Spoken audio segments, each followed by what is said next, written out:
What's the latest with the Mike Tyson, Logan? Was it Logan Paul or Jake Paul? Jake's the really good Tell boxer. me about that, because I saw that reported and I got super interested in it, but I haven't looked into it since. I'm fascinated because it's going to happen and there's nothing I can do to stop it from happening. Do you want to stop it from I happening? do not necessarily think it's a good idea for 57-year-old men to be fighting 27-year-old men. I think with skill, like if a 27-year-old me fought a 57-year-old Mike Tyson, yeah, he'd beat the fucking shit out of me. It would be quick. But a 27-year-old Jake Paul, who can box and has very good power, and he's very fast, and he's young. He's going to be smaller than Mike. Mike will probably weigh 230 pounds-ish, and Jake will probably weigh 200 pounds-ish. He's fought, I think he got as low as like 187 or 185 for some of his fights. He's a big guy, though, and he probably cuts weight to get there, and he won't cut weight for this at all, so maybe he will be similar in weight. Maybe he won't want to be because he'll want the speed. But he can knock people dead. He's a really good puncher, and he's a good boxer. Like, he's fought very good boxers, and he's knocked out a lot of former MMA stars, including like Tyron Woodley, who's one of the greatest welterweights of all time, and he flatlined him. He's really good. So what is Mike Tyson's incentive to do this? It's a lot of money, I'm sure. I'm sure they came to him with a lot of money. People don't think Jake Paul's really good. Those people are all people that can't get by the fact that he's a YouTube guy. Like, I had this argument with Dave Portnoy where he was trying to tell me he sucks, and Tommy Fury sucks. I'm like, he does not suck. Don't say he sucks. You don't know what you're talking about. You might not like him, but you should separate that. You can't. Yeah, you can't say specifically Tommy Fury. He's like, he fights bums. He's fighting his Tommy Fury guy. I go, you're incorrect.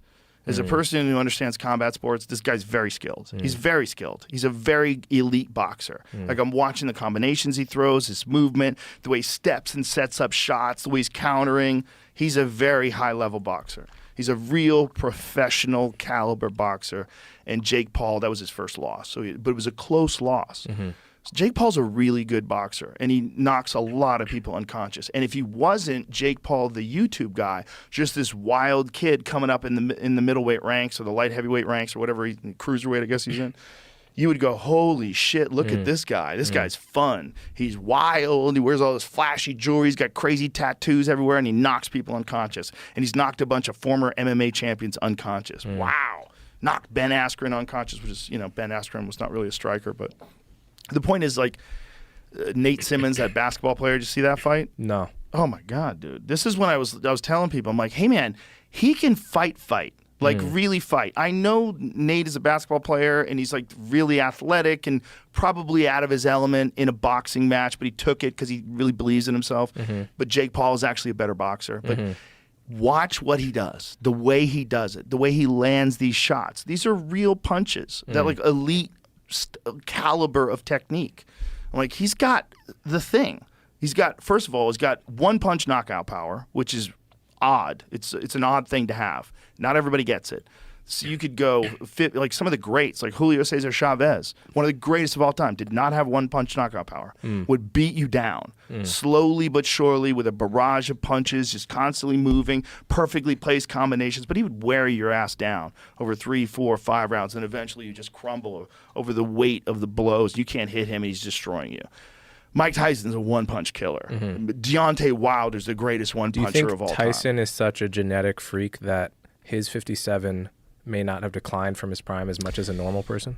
Yes, and science. So here's the difference. A 57-year-old today is on testosterone replacement That's therapy. the other thing I was going to ask, yeah. It's not 57 in the Jack Johnson days. We're talking about 57 in the days of biological engineering. You're able to do all kinds of stuff with his human growth hormone levels, with the use of peptides, with the use of testosterone. The difference between a young man and an old man, there's a bunch of them, right? But a lot of it is hormonal. A lot of it is like how much you've been using the body. There's older people that are in incredible shape that don't do anything like as far as hormone replacement. They have just never stayed off the grind, and they're diligent with their nutrition and their supplementation, and they sleep well, and they drink a lot of water, and they're in incredible shape, like deep into their 50s. Those are rare. Those are the outliers, right? But a 57-year-old today that's on hormone replacement and you're eating well and taking a lot of vitamins and creatine and you're using all these strategies like red light therapy and saunas and cold plunge. That's a different thing, man. And Mike Tyson's that different thing. Right. Like, he could fuck him up. It could be one of those fights where Mike Tyson gets him in a corner and connects with a punch and Jake Paul just goes limp. He's still that guy. If you watch him hit mitts, the thing is, can he close the gap? Can he move? As a quickness point. He has problems with his back. He's had sciatic problems to the point where a year or so ago he was walking with a cane. Now, what sciatica is your nerves are getting pushed. So something's pushing on your nerves. It could be a bulging disc. It could be a bunch of different things. But that's an issue. It's a real issue that can become chronic, especially when you're going through a long and intensive training camp like he's going through now up to July 20th. You know, but when I look at him hit the pads, and he's hitting pads with this guy, Rafael Cordeiro, who's a legendary MMA trainer. He comes from Shoot the Box in Brazil. Curitiba, Brazil created like one of the wildest, most aggressive mixed martial arts fighters ever. Anderson Silva, Vanderlei Silva, Murilo Shogun. All these guys who came out of there were monsters. And Rafael Cordeiro is from that camp. He was an elite Thai boxer, and then he became an elite MMA trainer.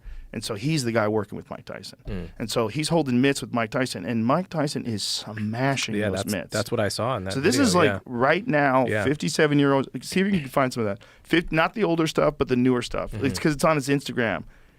And, you know, looked pretty serious. yeah, he's like, day 2, still want to fuck with me? Yeah. He's like, I mean, I'm 100% rooting for Mike Tyson. oh, of course. Obviously. Of course. Everybody should be. And, you know, Jake Paul is he's probably a little scared. You know, as much as he thinks he's the younger guy and he's a tough guy and he's a really good boxer and he'd probably be able to do. Look at this. Yeah. Give me some volume. Terrifying. It was okay, but you don't know what you got in store, baby. You got to face the God of War and get ready, baby. Fire in the house.